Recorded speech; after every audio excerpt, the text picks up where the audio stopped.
한마음 한뜻으로 연합된 아름다움 참 감사합니다. 먼저 하나님 말씀 찾겠습니다. 파워포인트 있지만은 요한복음 20장 22절입니다. 요한복음 20장 22절 보시면 예수님께서 하신 말씀이죠. 이 말씀하시고 저희를 향하사 숨을 내쉬며 가라사대 성령을 받으라. 또 에베소서 5장 18절 말씀 보시면 그 하단부에 오직 성령의 충만을 받으라. 성경 보면 성령 받으라. 성령과 관련된 말씀 많이 나옵니다.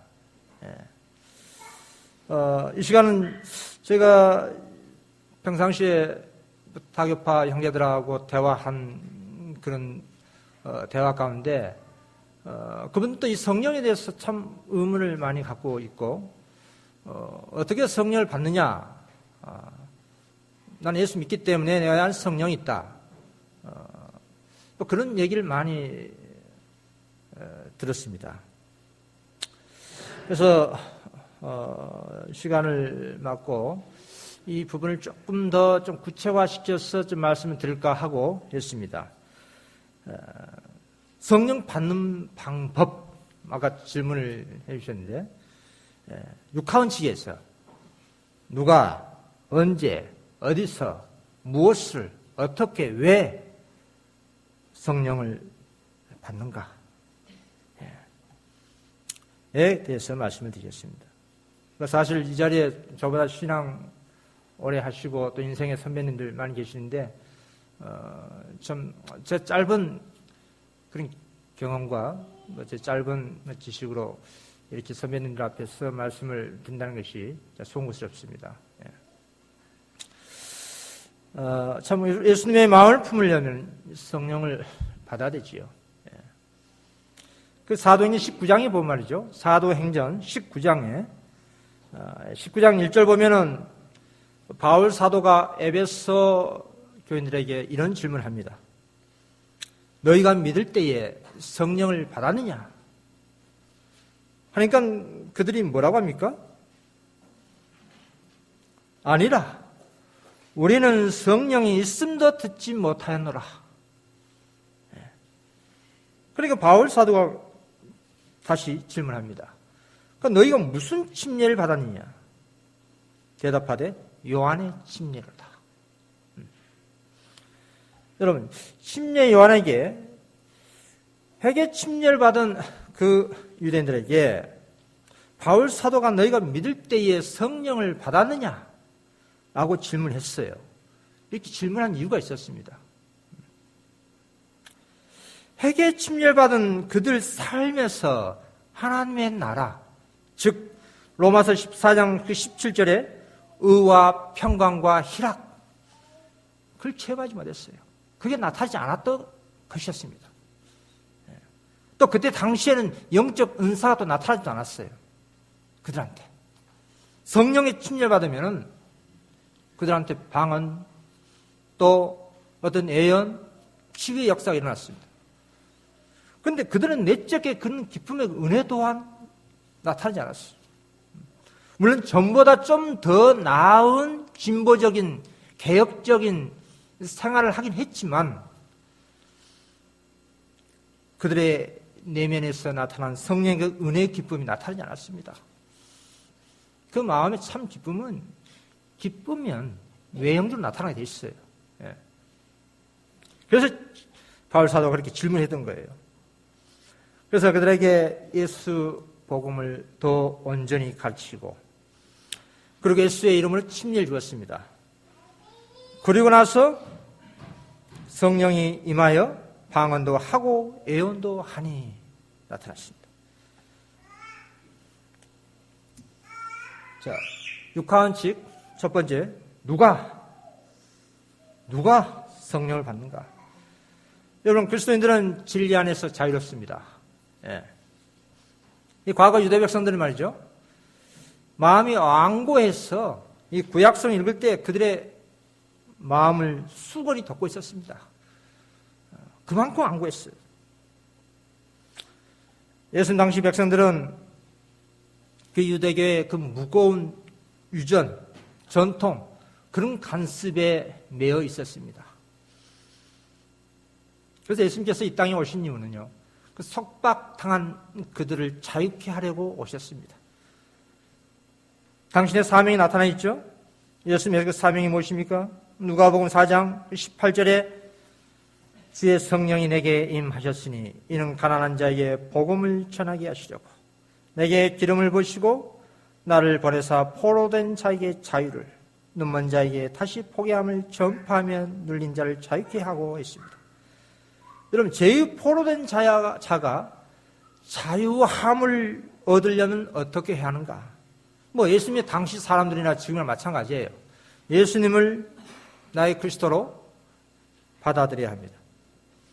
죽음은 예수님께서 우리에게 마지막으로 주신 이 시대의 기별, 셋째 천사 기별을 통해서 역사하십니다. 왜냐하면 셋째 천사 기별 그 가운데 성령께서 함께 하십니다. 왜냐하면 사단도요, 성경 잘 인용 잘합니다. 박사예요, 박사. 예언 잘합니다. 그러니까 하나님의 말씀을 적용하는데, 인용을 하는데, 그게 정말 하나님의 음성인지, 예수님의 음성인지, 예수님의 두드림인지 어떻게 할 수 있냐고요. 라오디게아 보내는 기별, 셋째 천사 기별 통해서 예수님께 당신의 음성으로 두들고 있는 거예요. 이게 시금석입니다.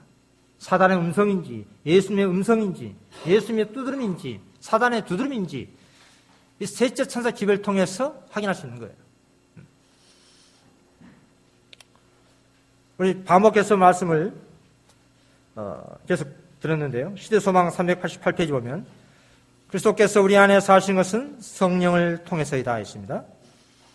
또 요한일서 3장 24절에 우리에게 주신 성령으로 말미암아 그가 우리 안에 거하신 우리가 아니라 했습니다. 예수님께서 이 땅에 오신 이유가 뭐라고 그랬죠? 뭡니까? 성령을 인간의 영혼에게 부어주시기 위하여 오셨다 했어요. 예수님께서는 인간의 마음에 하나님의 사랑을 깊이 느끼게 할 수 있는 그 성령을 인간의 영혼에게 부어주시기 위해서 오셨다 했습니다.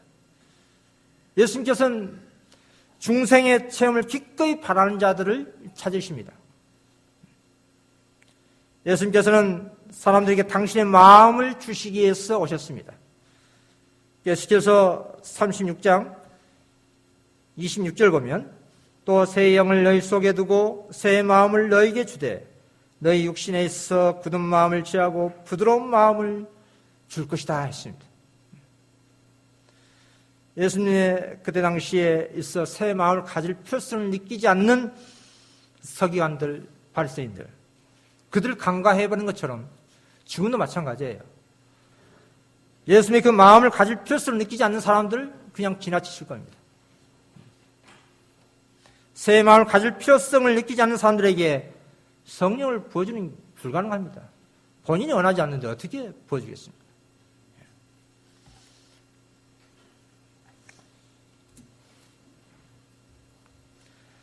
성령은 누가 받는가? 성령 누가 받습니까? 오직 겸손히 하나님을 섬기며 하나님의 은혜와 지도를 기다리는 자들에게만 성령을 주신다. 하나님의 은혜와 지도를 기다리는 자들에게만 성령을 주신다. 또 그 약속된 축복은 이 축복에 따른 다른 모든 축복들을 가져온다. 또 신자들이 말이죠. 하나님과 동역자가 되는 진정한 의미를 체험으로 깨닫게 될 때 하나님의 성령이 풍성히 임하게 될 것이다. 또 우리가 하나님의 사업에 온전히 헌신할 때, 또 교인들이 대부분 하나님의 동역자가 또 될 때, 좀 조금만 더 빨리 진행하겠습니다. 자.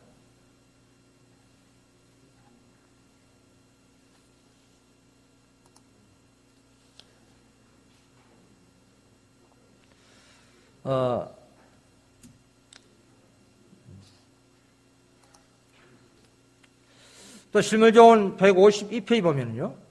필요를 느끼고 우리의 궁핍과 지혜를 인정하는 것이 하나님께서 우리를 받으실 수 있는 첫째 조건이라고 그랬어요. 우리 아까 잠깐 공부도 하셨지만 필요를 느끼고 우리의 궁핍과 지혜를 인정하는 것이 하나님께서 우리를 받으실 수 있는 첫째 조건이다 했습니다. 필요성을 느낄 때, 죄의 포로된 자가 자유함의 필요성을 느낄 때에 성령께서 임하게 되실 겁니다.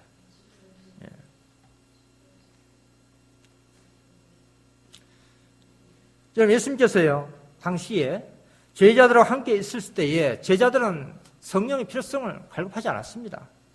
예수님이 계시는데 성령 그렇게 필요성을 느끼지 못했어요. 그런데 예수님께서 승천하신 이후에 성령을 그렇게 갈급했습니다. 그때 임했습니다. 그때. 성령의 필요를 간절히 느끼게 할 때, 그때 성령께서 오셨습니다. 여러분, 실제적으로 예수님께서 제 옆에 계십니까? 물론 각자 마음에 다 하나님의 은혜가 충만하시겠지만, 실제적으로 그렇다면 우리도 성령 필요를 더 간절히 느끼게 할 필요가 있는 겁니다. 저는 사실 어제 잠깐 얘기했지만 개혁운동 와서 성령 필요성을 절감했습니다. 왜냐하면 재림교회 있을 때 내가 그때도 하나님 교회라 생각하고 있었기 때문에 여기 하나님 교회니까 내 마음에 성령이 있어. 그 구를 구하지 않았어요. 또 나중에 역사를 들여다보고 또 알면서도 처음에 왔을 때 기뻤습니다.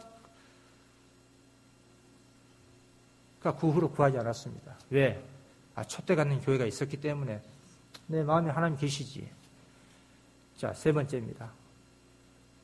그런 여과 과정을 통해서 하나님 몸된 교회에 왔습니다. 세 번째, 그런 실수하고 싶지 않아요. 그래서 항상 일어날 때 하는 기도가 하나님 당신의 성령을 주십시오. 단순하게 저는 합니다. 아까 우리 공부하시면서 그런 말씀 하셨는데 전 단순하게 그렇게 해요. 주여 저를 도와주십시오. 예수님의 생애는요, 끊임없는 믿음의 기도로서 하나님과 교통하며 항상 신뢰하는 그런 생애였습니다. 요한복음 15장 4절에 내 안에 거하라 나도 너희 안에 거하리라. 이것은 한번 이루어진 그 교제, 지속적으로 이루어져야 함을 말하고 있습니다. 시대소망 676페이지에 내 안에 거하라 나도 너희 안에 거하리라. 그리스도 안에 거한다는 것은 그분의 성령을 계속적으로 받아들여 그분의 봉사 사업에 전적으로 복종하는 생애를 의미한다. 잘 아시는 바와 같이 성령의 도움 없이는 단 하나의 죄도 이길 수도 없고 그 유혹을 뿌리칠 수가 없습니다.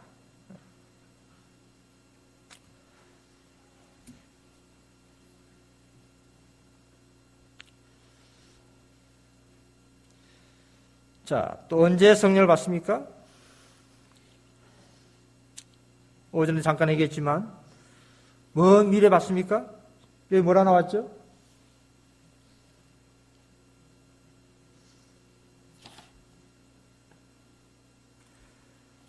지나갔네요.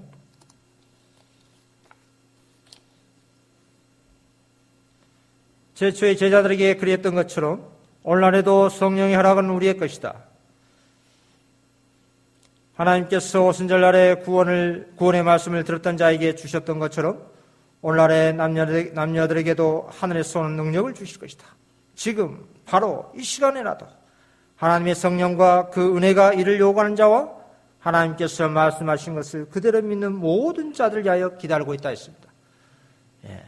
오늘 지금 바로 이 시간 미래가 아니고 오늘 지금 바로 이 시간 오늘 지금 바로 이 시간 이런 말씀 그대로 그냥 이해하면 됩니다. 해석이 필요 없어요. 단순하게 믿는 게 좋습니다. 여러분 사도행전 2장 37절 말씀 보면 말이죠. 그 사도들이 복음을 전파합니다. 그때에 사람들이 마음에 찔렸어요. 형제들아, 우리가 어찌할꼬? 그러죠? 형제들아, 우리가 어찌할꼬? 하니까 베드로가 뭐라고 했어요? 너희가 회개하여 각각 예수 그리스도의 이름으로 침례를 받고 제 사함을 얻으라. 그리하면 성령을 선물로 받으리니. 너희가 회개하여, 회개가 무슨 소리야? 회개. 물론 그것도 성령께서 역사하신 선물입니다. 첫 열매예요. 더 받아야 함을 의미하고 있습니다. 자, 그렇다면 말이죠. 오늘날 그 당시 이스라엘 백성들이 예수님을 십자가에 못 박은 행위, 예수님을 불신한 행위, 이걸 회개해야 돼요. 그렇죠? 분명히 요한복음 16장 9절에 저희에 대하면 저희가 나를 믿지 아니하며 했습니다. 저희가 나를 믿지 아니하며 불신한 그 죄를 회개해야 됩니다. 그러니까 지금 현대 이스라엘 백성들이 회개할 내용이 뭘까요?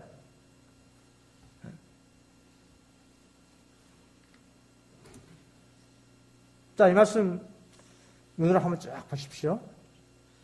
자, 그리스도 같은 온유함과 사랑을 소유하지 않았다면 그분을 시하는 것이 아니다. 그리스도 정신에 배치된 정신은 그 공헌한 바가 어떠하든지 그분을 부인한 것이 될 것이다. 험담, 어리석은 이야기, 진실되지 못하고 불친절한 말, 또 생의 의무를 회피하는 것, 죄된 향락 추구, 세상 본받은 것, 무리한 행동, 또 자신의 의견을 사랑, 자아를 정당화시키는 것, 의심, 부질없는 걱정, 흑암 중에 거하는 것, 이런 방식으로 그들은 그리스도께서 그들 안에 계시지 않다고 선언한다 했습니다. 일상생활에서 보면요, 실수 많이 하죠. 작은 것, 이렇게 그냥 넘어가는 게 많습니다. 사실 저도 그렇습니다. 그리고 집에 돌아가서 잠자기 전에 하루 일과를 복귀합니다. 뭐 이게 메모를 해요. 기도하면서 떠오른 것, 잘못된 것들.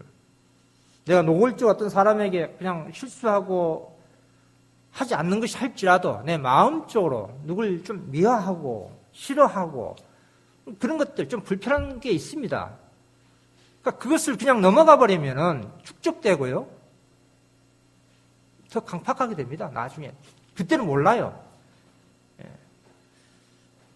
이런 내용들은 우리 일상생활에서 의식적으로, 무의식적으로 나타날 수 있어요. 이런 것들을 해결할 내용들이에요, 이거. 내가 꼭 누구한테 해코지하고 꼭 그거 아니더라도 사실 사소한 것이죠, 이거. 그러니까 이런 것 때문에 그리스도께서 그들 안에 계시지 않다고 하지 않습니까? 이런 것들을 해결해야 됩니다, 이런 것들을. 그래서 날마다 해결하는 거예요. 날마다 해결해야 됩니다. 그냥 충동이 욱 하는 그런 성미들. 그런 거 해결해야 됩니다. 그런 거. 일상에서 작은 일이기 때문에 대부분 그냥 무심코 지나쳐 버리는 경우가 많습니다. 그런 걸 해결해야 됩니다. 죄에 대한 회개는 생애에서 성령의 역사의 첫 열매입니다. 개혁이 따르지 않으면 결단코 참된 회개가 아니에요. 참된 회개는 무엇이요? 개혁은 제조직, 그리고 사상, 이론, 습관, 행동의 변화. 잘못된 이론을 갖고 있었으면 그걸 깨달았다면 그걸 버려야 됩니다. 그걸 버려야만이 생각도 달리할 수가 있어요. 하나님 저 회개합니다. 해놓고 똑같은 사상을 계속 고집하고 똑같은 행동 그대로 가지고 있으면 그건 참된 회개 아닙니다. 그걸 버려야 돼요. 버려야 돼요. 저도 참 버릴 거 많습니다. 그게. 끊임없이 기도합니다. 계속 버리게 해달라고.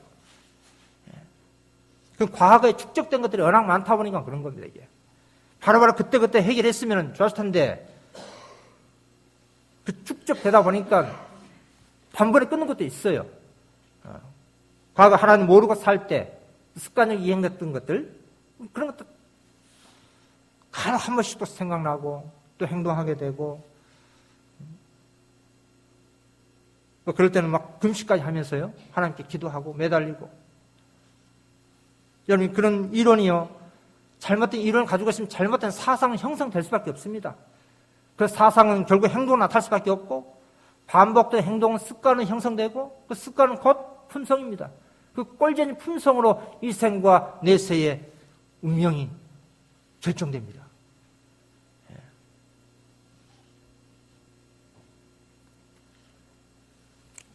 여러분, 회개하는 법도요, 우리가 알아야 됩니다.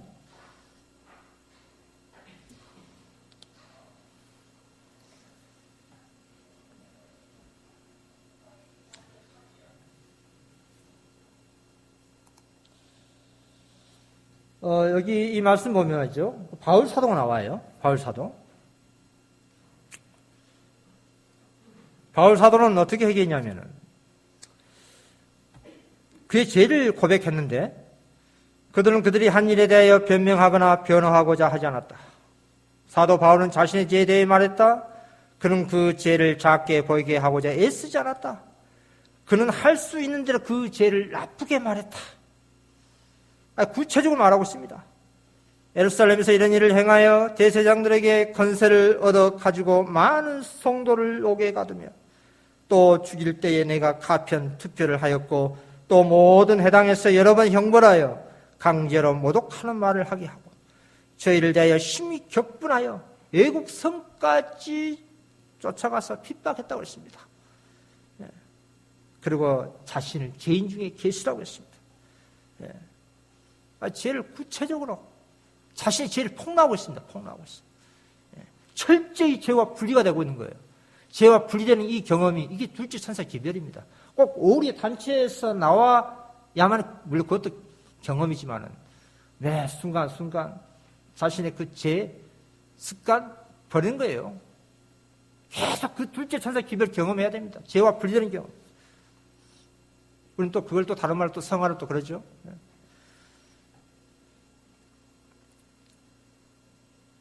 여러분, 이렇게 죄를 자백하면 말이죠, 어떻습니까? 그 마음에. 그 마음에 성령으로 채우지 않을까요? 이게 또 쓴나물 먹는 경험입니다. 참 어린 양 고기, 무교병, 이건 참 우리가 좋아하고 먹지만 쓴나물은 잘 먹지 않으려고 한 것 같아요. 쓴나물. 저도 그 경험해봤는데 이게 참 구체적으로 내 자신의 죄를 자복해야 된다라고 생각할 때에 너무나 쓰디쓰고 고역스럽더라고요. 예. 그러니까 눈물로서만 나옵니다, 이게. 예.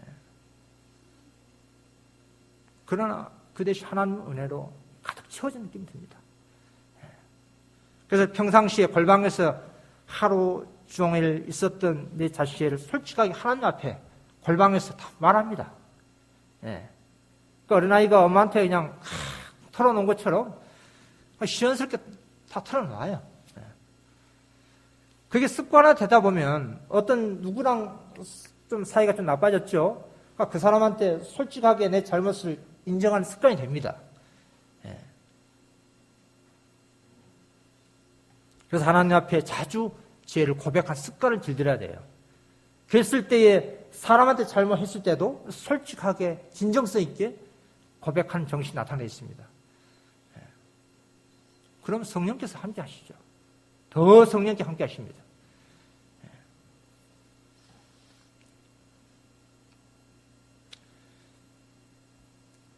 그 마태복음 6장 6절에 하나님께 잘못한 것은 골방에서, 은밀한 골방에서 하면 됩니다. 또 개인에게 범한 죄는 마태복음 18장 15절에 내 형제가 죄를 범하거든 가서 너와 그 사람과만 상대하라. 또 공중에서 범한 죄는 공중에서 자복하고요. 디모데전서 5장 20절 범죄한 자들을 모든 사람 앞에 꾸짖어 나머 사람으로 더럽게 하라. 공중에서 잘못했으면 공중에서 자신의 죄를 솔직하게 자복하는 거예요. 그 자존심 상한 일이 아닙니다. 우리 아까 우리 존경하는 우리 김희수 목사님께서 사과하신다고 했는데 저는 잘 모르겠지만 너무나 참 큰 감동받았습니다. 우리가 이런 공중에서 사과하는 것은 교회 연합을 위해서 더 큰 힘이 발휘됩니다. 예.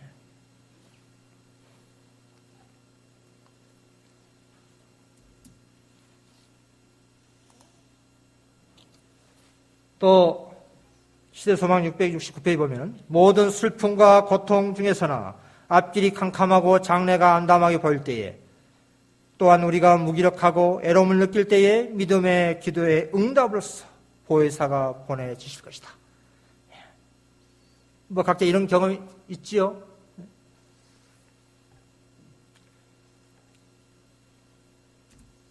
자, 그 다음에 세 번째, 어디서 성령을 받는가? 어디서? 물론 우리 마음속에 역사하신 하나님의 영입니다. 또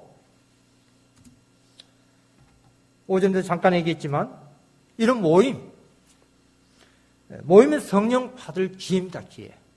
이런 기회를 놓치지 마시라 이 말이에요. 이런 집회 모임은 하나님께서 성령을 부어주시기에 정해놓은 기회가 있기 때문에 이 말씀 그대로 믿으면 됩니다. 하나님께서 당신 백성에게 성령 풍성하게 부어주신 것은 당신의 교회입니다. 또 볼까요? 사도행전 12페이지 보면 약하고 결함이 있어 보이나 교회는 하나님께서 특별한 의미에 있어서 당신의 최고의 관심을 쏟으시는 대상이다. 교회는 하나님의 은혜가 실현되는 장소로서 하나님이 그 안에서 심령을 변화시키는 당신의 능력을 나타내실 기뻐하신다. 하나님의 교회는 다양한 은사와 성령의 능력을 충만하게 받은 여러 성도들이 모인 궁정이다. 이런 측면에서 이 마지막 때에 참 교회관 중요합니다. 물론 핵의 거듭남, 어느 곳에서 있을 수 있어요. 그러나 하나님의 진리의 말씀이 있는 그곳에서 품성이 더욱더 온전히 성화되고 온전한 가운데 나갈 수가 있습니다. 교회는 하나님 은혜가 실현된 장소에 있지 않습니까? 그 심령을 변화시킨 당신 능력을 나타내 기뻐하시는 것이 당신의 교회 아닙니다. 교회 안에서 양육이 이루어져야 됩니다. 우리 어린 자녀들이 집 안에서 부모님 계신 곳에서 양육이 이루어져야지 집 밖에 나가면 어떻게 됩니까? 비행 청소년 됩니다. 그 가정 안에서 부모님이 계신 곳에서 양육이 이루어져야 돼요.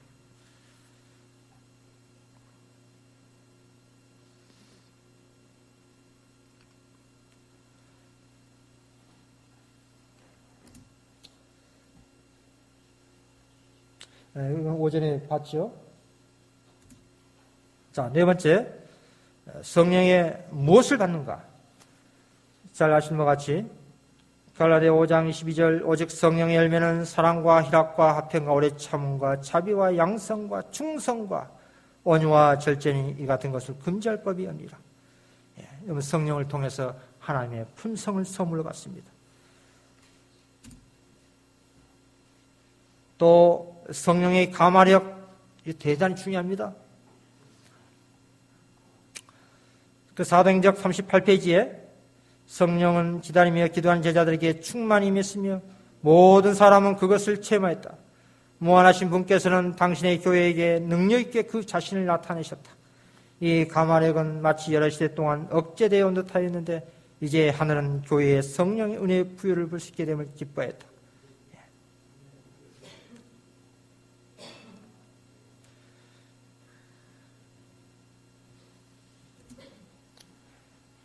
또 교회 보는 겉면 100페이지에도 그리스도께서 하나님의 성령의 감화가 끝날까지 당신을 따른 자들과 함께 하실 것이라고 선언하였다.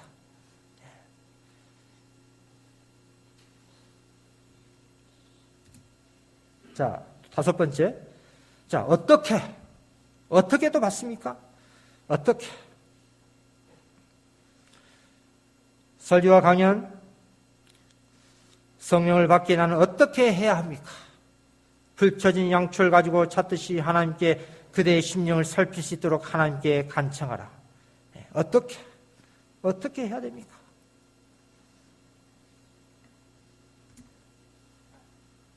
예수님의 그 본을 한번 보십시오. 예수님의 본. 예수님이 이렇게 하셨습니다.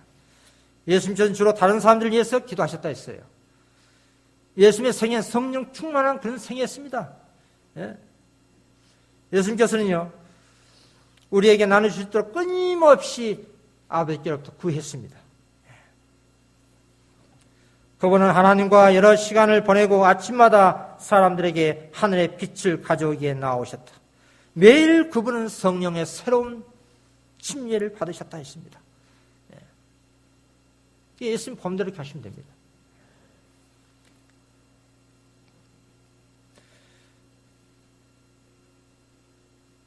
에베소 교회에 그 책망이 너희 처음 사랑을 버리니라고 그랬어요. 처음 사랑을 버리니라. 그러면 어디서 떨어진 것을 생각하고 회개하여 처음 행위를 가지라 했어요. 여러분, 에베소 교회는 성령 충만함을 시작한 그 교회였습니다. 그 사랑이 식었다는 얘기죠. 처음 행위를 가지라. 쉽게 얘기해서 성령 받으라 이 말이에요. 성령 충만을 받으라고 했습니다. 7교회 책선하고 격려도 했지만 동일한 말씀하셨어요. 마지막에 귀 있는 자는 들을지어다. 성령이 귀 있는 자들에게 뭐라 합니까? 귀 있는 자는 들을지어다 그랬죠. 귀 있는 자는 들을지어다. 귀 있는 자는 성령이 교회들에게 하시는 말씀을 들을지어다. 그 매 교회 시대마다 성령께서 끊임없이 호소했습니다.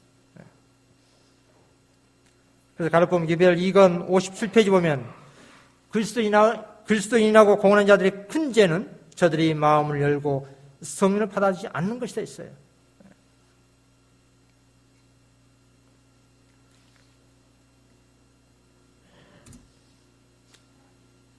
자, 좀 간단한 방법도 있습니다. 또 성령 받는 방법을 좀 계속 육하원칙에서 조금씩 말씀드리고 있는 거예요. 새로운 심령 무엇인가? 그것은 새로운 마음이다. 새로운 마음 무엇인가? 그것은 의지다. 그대들의 의지가 어디에 있는가? 중간에 보십시오. 핵심은 단순한 것이며 아주 간단한 것이다. 바로 여기에서 하늘나라에 들어가도록 시작해보자. 어떻게 할 수 있는가? 아주 어린아이처럼 할 수 있습니다. 어떻게 해요? 아주 단순하죠?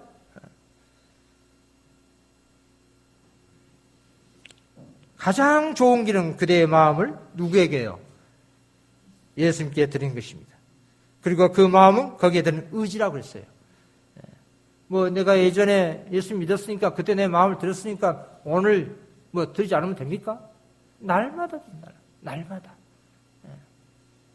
아침에 일어났으면 제일 먼저 그것부터 해야 됩니다.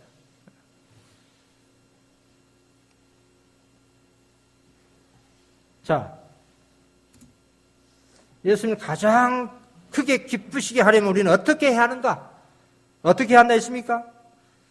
자, 중간에 백성들이 하나님께 경배해드리기에 모인 곳에서는 가장 위대한 중심적 관심, 곧 예수 그리스도 십자가에 못 박히신 그분에게서 마음을 돌이킬 만한 것은 아무 말도 하지 말라. 셋째 천사의 기별은 우리의 경고의 본지가 되어야 한다. 본지, 근본.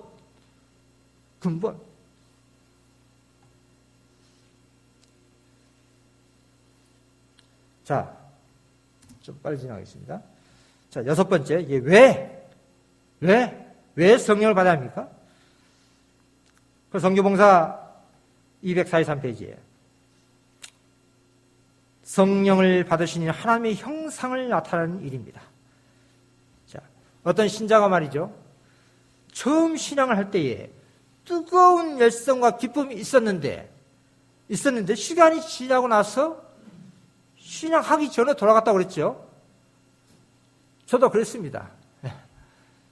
처음에 신앙할 때 기뻐가지고 늘상 성경 책 보고 뭐 암송하고 지나간 사람 붙잡고 교회 갑시다.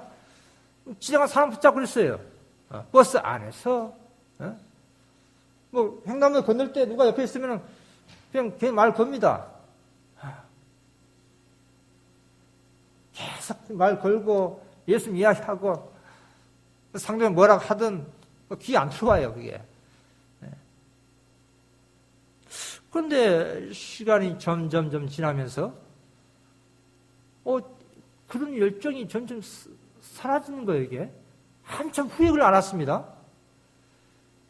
처음에 시작할 때는 책도 열심히 보고 밤새도록 커피 흘려가면서 보고 암송하고 잠이 늘상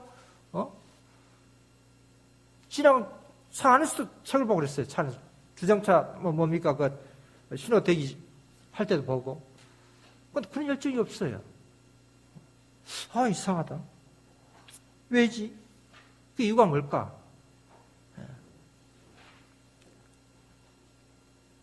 그러니까 교회는 열심히 다니지만 그 마음이 처음에 그 뜨거웠던 그 기쁨, 감격, 그게 없었어요. 왜 그럴까? 교회는 열심히 다녔지만, 맡은 직분, 직책, 최선을 다 하긴 했지만, 마음에 그렇게 기쁨이 크게 없었어요. 이게 뭐지? 계속 분석해 봅니다. 왜 이런 현상이 생기는가? 그것은 하나님께서 말이죠. 각 사람의 마음의 성전에 그의 영을 부어주신 양에 비례하여 각 사람을 사용하신다. 하나님께서 처음에 당신의 그 은혜를 풍성히 부어주었어요. 저는 그걸 만끽했습니다. 그 은혜의 힘으로 계속 하나님을 구해야 되는데 복귀해보니까 그때 그 기쁨만 만끽하고 구하지 않았더라고요, 보니까. 그게 원인이었습니다. 그걸 항상 내 마음에 하나님 계신다라고 안주해버린 거예요. 구하지 않았어요. 또 그때그때 해결해야 할 것 즉각 하지 않았습니다. 그냥 그 기쁨만 누린 겁니다. 그 기쁨만. 그 은혜의 기쁨이 다 소진되고 말았습니다. 그걸 까마득히 모르고 있었어요.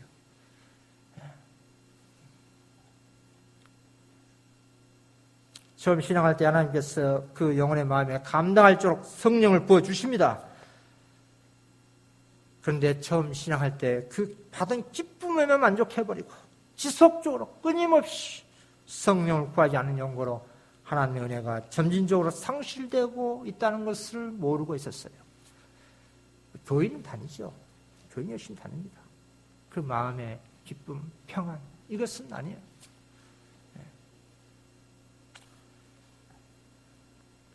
만족하면 안 돼요. 거기에 만족하면 안 됩니다. 하나님께는 더 구하라고 성령을 부어주셨는데 그걸로 만족하면 안 됩니다. 그 말씀이 에너신에 있어요. 자, 보십시오. 가르본 기별 131페이지에 분명히 큰 빛과 성령의 부어주심이 있는 기간 후에는 일반적으로 깊은 흑암의 시기가 따르기 마련이다. 왜 그럴까? 그 이유는 인간에게 작용한 성령의 깊은 감동을 무력하게 하기 위하여 원수가 자신의 모든 지만한 세력을 투입하여 활동하기 때문이다. 구체적으로 쭉 나와 있습니다. 눈을 한번 잘 읽어보십시오. 성령의 가만하게 대해 무익하게 여기고 가볍게 말하며 시간을 낭비하고 또 받은 축복을 무관심하고 부지하며 깨어 기도하지 않고 또 십자가를 높이고 그리스도의 멍에를 짊어지지 않고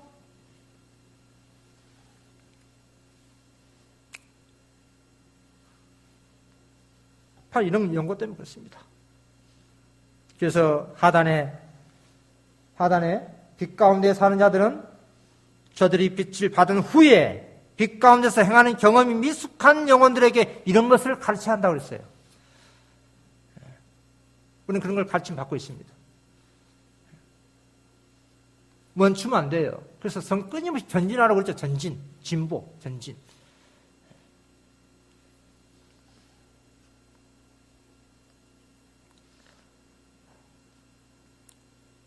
라오디게아 교회에 열심을 내어 회개하라고 했습니다. 회개는 성령 없이 불가능해요. 라오디게아 교회에 하는 말도 성령 받아라 그 말입니다. 성령이 없으면 공고하고 가련하고 가난하고 눈멀고 벌금 상태를 알지 못합니다. 불로 연단한 금, 흰옷, 안약도 성령을 통해서 그 모든 필요가 충족됩니다.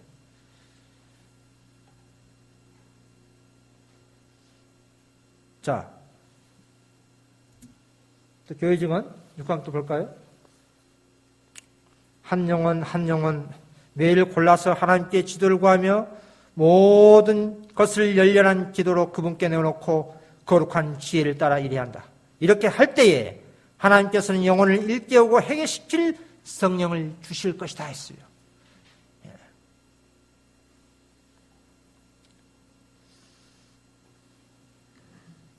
자, 또 중간에 기도하는 일과 말씀을 면밀히 연구한 일에 많은 시간을 써라.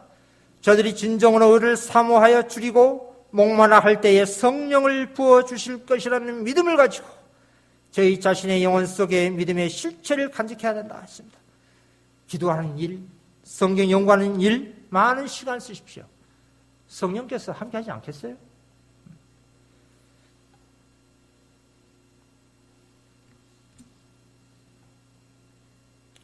자, 중간에 우리는 하나님의 영을 어느 정도 모시고 있을 것이나 기도와 믿음으로 우리는 끊임없이 더욱 성령을 찾아야 한다. 여러분 마음에 하나님의 성령 함께 하십니다. 그래서 여기까지 오신 거예요. 그렇죠? 그러니까 그걸로 만족하지 말라 이 말이에요. 더욱 성령을 찾아야 돼요. 더욱 더. 여러분 평상시에 성령께서요 우리 마음에 함께 하신 결정 증거가 나타납니다. 언제 나타날까요? 이기 때 나타납니다. 품성이 이기 때. 평상시에는 하나님 말씀하고 교제하고 다 성령 충만한 것처럼 좋습니다. 막상 어떤 시험 테스트 걸려보십시오. 드러나 버립니다. 저는 그 광경을 제가 적나라하게 봐버렸기 때문에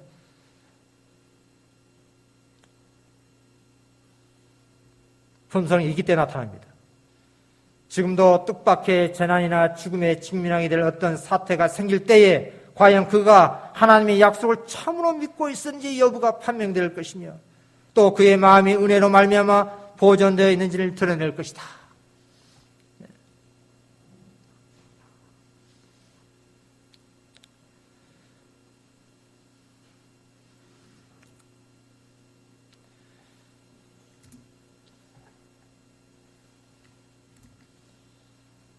자, 하나님의 말씀을 전하니라도 인간의 능력을 초월한 어떤 능력이 작용하지 않으면 안 됩니다. 하나님의 성령을 통해서만 말씀이 영혼들을 소생시켜 영생에 이르게 하는 살아있고 능력 있는 말씀이 될 수 있습니다.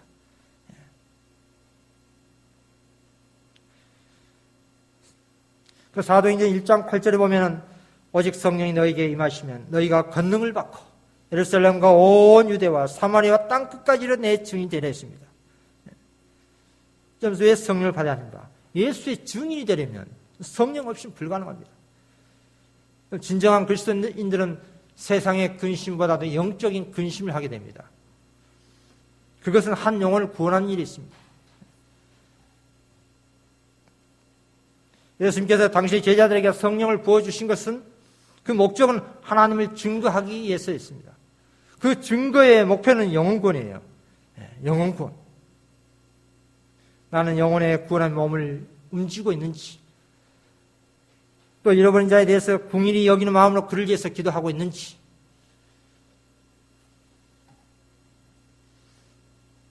고린도전서 2장 10절에 오직 하나님이 성령으로 이것을 우리에게 보이셨으니 성령은 모든 것 곧 하나님의 깊은 것이라도 통달하시니라. 하나님의 사정도 하나님 영 외에는 아무도 알지 못합니다.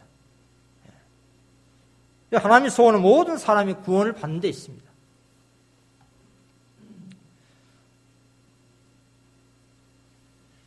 우리에게 성령을 주시는 하나님의 목적은 하나님의 은혜로 주어진 것들을 우리가 이해할 수 있도록 하기 위함입니다. 자, 참 중요한 건데요.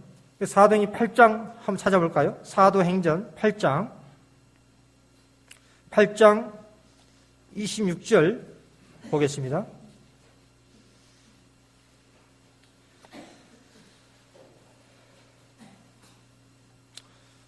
8장 26절 보면 빌립이 나옵니다. 빌립. 이 영혼을 위한 성령과 연합하여 일하고 있는 모습이 나와요. 하나님의 사정을 잘 알고 있는 이 빌립이 성령의 인도로 순종함을 받고 있습니다. 자, 어떻게 인도함을 받고 있습니까? 어디로 인도함을 받고 있습니까? 가사로 내려가는 길까지 가라 하니 그 길은 광야라 있어요. 광야. 주의 사자가 빌립에게 말하길 일어나서 가사로 내려가는 길까지 가라고 했는데 그 길이 사람의 인적이 드문 광야입니다. 광야. 광야예요. 지금 말로 한다면 시골입니다. 시골. 시골길로 인도하는 거예요. 있는 거죠. 시골길로. 여러분, 광야 특별한 경우 아니고서는 전도의 지역이 될 수가 없습니다. 전도하려면 대도시 가야 되는데, 사람이 많이 몰려있는 대도시로 가야 되는데, 인적이 드문 시골길로 인도하고 있어요. 왜 그렇습니까? 뭐 때문에? 여러분, 이 사마리 성에서 복음을 전한 빌립이 말이죠. 그 사회가 많은 표적이 나타났습니다. 많은 영혼권 열매가 맺었어요. 그런데 그 현장을 뒤로 한 채 광야라는 장소로 인도함을 하고 있어요. 그게 하나님의 뜻이 있었습니다. 그 누가 지나가고 있었습니까? 에도페 여왕 간다의 국골 맡은 그 건세자를 전도하는 그 뜻이 있었습니다. 이 말씀 생각하면서 우리 그때 건강전도에 그게 또 생각나더라고요. 전도하려면 사람 많은 곳에 해야 되는데 시골에서 이게 참 하나님의 특별한 인도함이 있구나. 자, 29절 보니까 병거로 인도함을 받고 있습니다. 이 병거로 가까이 나아가라. 광야에 지나가는 병거를 보던 그 빌립의 성령 세밀한 그 음성을 듣고 순종하고 있습니다. 가까이 가라. 구체적으로 지시하고 있어요. 구체적으로. 가까이 가라. 병거로 가까이 가라. 성령께서는 말이죠. 하나님께서는 당신의 음성을 듣는 종에게 더욱더 세밀한 인도를 베풀어 주시고 있습니다. 당신의 명령대로 순종하는 자에게 성령께서 더욱 역동적으로 역사하고 계신 장면이에요. 빌립은 이 병고라는 그 인도하심 받았을 때 주저하지 않았어요. 그 권세가 아닙니까? 권세가. 이방 나라의 권세가. 어떤 권세가가 우리 앞에 딱 나타나면 좀 어떻습니까? 이축되는 경우가 있습니까? 빌립은 그러지 않았어요. 그 병거가 아무리 화려하고 권위가 있어 보여도 당당했습니다. 멈춤이 없었어요. 주저하지 않았습니다. 나아가 나니까 어떻게 갔습니까? 8장 30절에 빌립이 달려갔어요. 달려갔습니다. 달려갔어요. 여러분, 성령의 인도함을 받는 성도는 뛰어 달려가는 자입니다. 나아가라 하니까 뛰어 달려갔어요. 달려가서 그 영혼에게 접근했습니다. 이 얼마나 뜨거운 열정입니까? 성령의 인도하심을 받는 이 빌립, 그 명령을 기쁨 충만함으로 뛰어 달려가고 있습니다. 이 말씀 계속 묵상하니까 참 벅차오르더라고요. 그게. 또 내 자신과 또 비교되고요. 여러분, 빌립은 정말 성령 충만한 사람이었습니다. 오늘날 성령의 인도하심을 받을 때 기뻐 뛰어갈 사람이 누구여야 됩니까? 목사님이어야 됩니까? 장로님? 빌립은 집사님입니다. 집사님이에요. 물론 직분, 직책 상관없어요. 부르심 받은 모두가 하나님의 동역자이기 때문에. 육상 선수처럼 출발 시간을 듣고 뛰어 달려갈 사람처럼 하나님의 그 음성을 듣고 뛰어 달려갈 사람. 저는 44년 재림운동 때도 평신도 운동이었습니다. 마지막 운동도 마찬가지예요. 역사는 반복됩니다. 그래서 이사야 6장 8절에 내가 또 주의 목소리를 들은즉 일시되 내가 누구를 보내며 누가 우리를 위하여 갈고 그때 내가 가로되 내가 여기 있나이다. 나를 보내소서. 이사야 선지자는 즉각적으로 응답했습니다. 성령을 간절히 필요에 의해 사모하고 끊임없이 계속적으로 구할 때 어떤 일이 일어나겠습니까? 누가복음 11장 13절 너희가 갈지라도 좋은 것을 자식에게 줄 줄 알거든 하물며 너희 천부께서는 구하는 자에게 성령을 주시지 않겠느냐?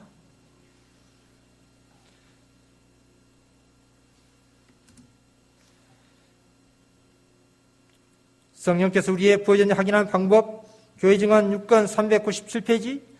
우리가 온전히 앞에 나서기 전에 성령께서 우리 위에 부어졌는지 알아보자. 만일 이렇게 되었다면 우리는 결정적인 기별을 전할 것이며 다른 어떤 이들이 행한 것보다 정지한 성령 훨씬 경감된 상태로 기별이 전파될 것이다.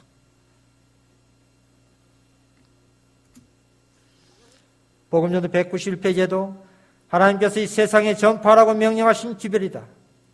이 기별이야말로 큰 음성으로 선포해야 할 셋째 천사의 기별이며 이 기별을 전할 때에 성령의 놀라운 능력을 부어주실 것이다. 여러분 성령 받고 싶습니까? 여러분 셋째 천사의 기별 전하십시오. 지금도 받고 계시고 있지만 저 오늘 이 포인트를 강조하고 있는 겁니다. 여러분 회개, 거듭남, 기도, 믿음, 전도, 성화, 완전, 품성, 열매, 영생 성령 없이는 불가능합니다. 이 사업은 인간이 스스로 할 수 없는 일들을 오직 인간을 위해 스스로 하시는 하나님의 역사입니다.